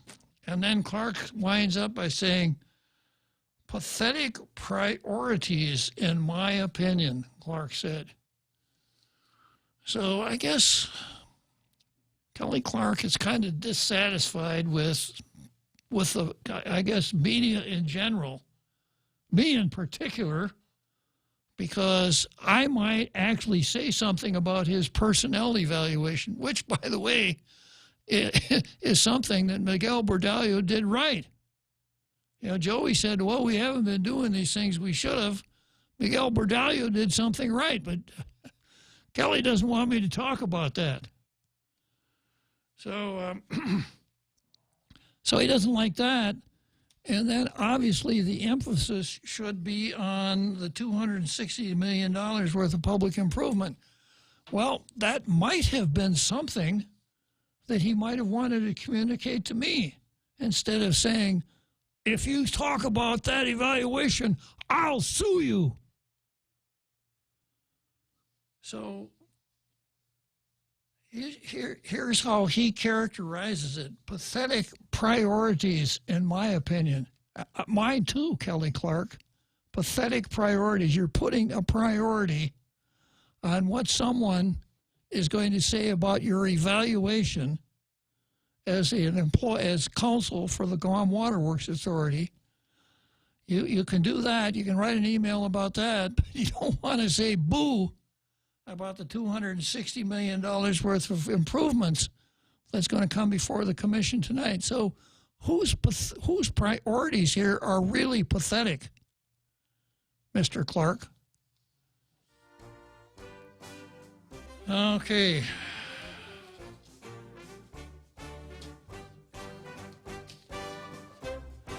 So we're coming up here on the home stretch.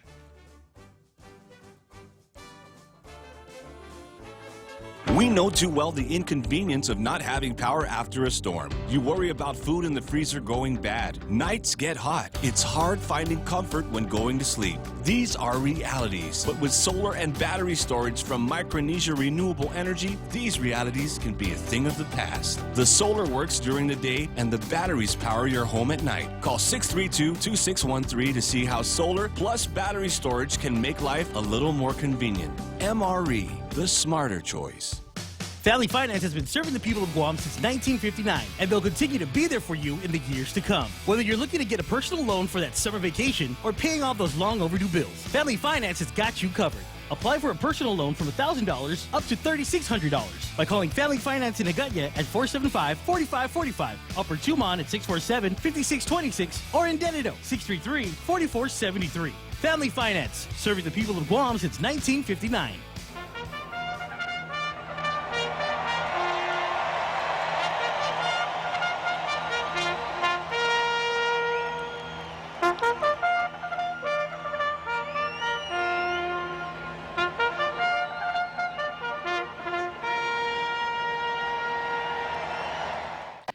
Okay, so that's the call to the post at Churchill Downs for the Tall Tales rerunning of the Kentucky Derby.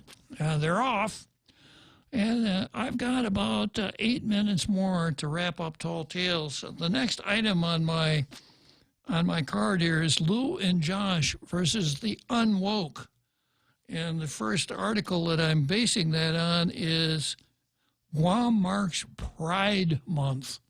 It all starts with a safe space. And I have to admit that with respect to that subject, I'm part of the unwoke. But I wouldn't have time to really get into this. I'm tempted to go to Steve Dormer versus Hoffman, especially now that I know what the word dormer means. But even that, I think, would require a little bit more time than what I've got. So one of the things I kind of enjoy is going through the Facebook comments and seeing what I've got there. So let me take a shot at that. See where's a good place to start here.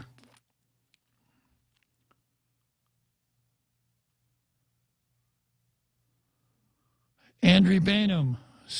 Hey, good afternoon, Andrew. Strict law enforcement detained in maximum sentence. Stop the dealing. Where is the AG on this issue? And then James Schmidt, new nickname, Ma Judy. I guess I'm not clued in on why it would be Ma Judy. And Brad Hewitt, come on, Bob. Her quote is taken out of context. She is probably working on a press release clarifying the quote. Yeah, no doubt. Andrew Bainham, the people are clearly concerned about safety. The governor had a weak statement on the machete incident. And then Chris chips in and says, that's why the mayors make the big bucks. Brad Hewitt, immediate solution is citizens protecting themselves. We do not need more discussions. That has gotten us nowhere. A few instances where someone handles business immediately and we'd see a dramatic drop in this nonsense. Joey Tovis, enough of the talks. Action is what is needed. James Schmidt, not a normal response from her. It must have been misunderstood or out of context.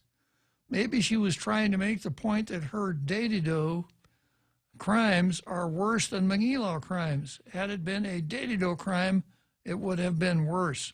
Lol. I really don't think she meant it like it came out. Yeah, maybe not. James Schmidt, I'm looking for the Agate Marina Facebook post. I read it yesterday but can't seem to find it. Anybody know where I can find it? Brad Hewitt, MDL has it with more detail, whatever MDL is. Troy Mesa, there was an aid program that was being tried at the Hamlani Apartments not too long after trouble broke out. Calling for more community outreach has not worked. Effective punishment for bad actors straightened out the older people, not coddling like people like children. And then, James Schmidt clarifies machete as in Ma Judy. So you take the first syllable from machete, and that's where you get Ma Judy. Okay, let's see what else I got here. Kazendo, Good Samaritan protection. Well, we have Good Samaritan protection for people who render something like medical care, that's for sure. Pedro Alvarez, absolutely correct. Our scout leaders will think twice if it comes down to the home front. And families are being treated. One of these days it will repeat itself. And I got to go back up to James Schmidt. Lou LG just held a press conference saying that she and the mayors are working on it.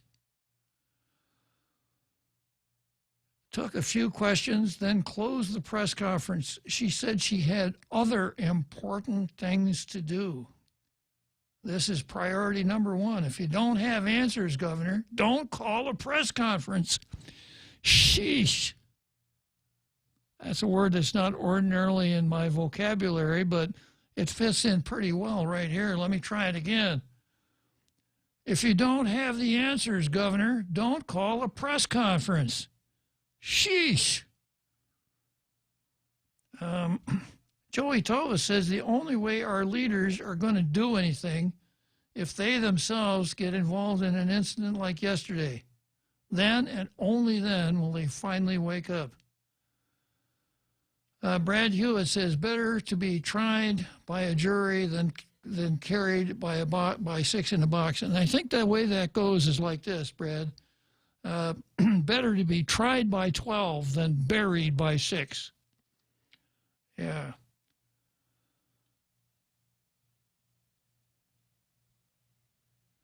Andrew Bainham, instead of reassuring the people and emphasizing law and order, the governor sounded weak and dismissive.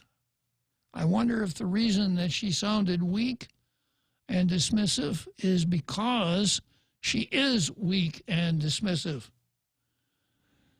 Even though she's the first openly pro-abortion governor has ever had, Guam has ever had.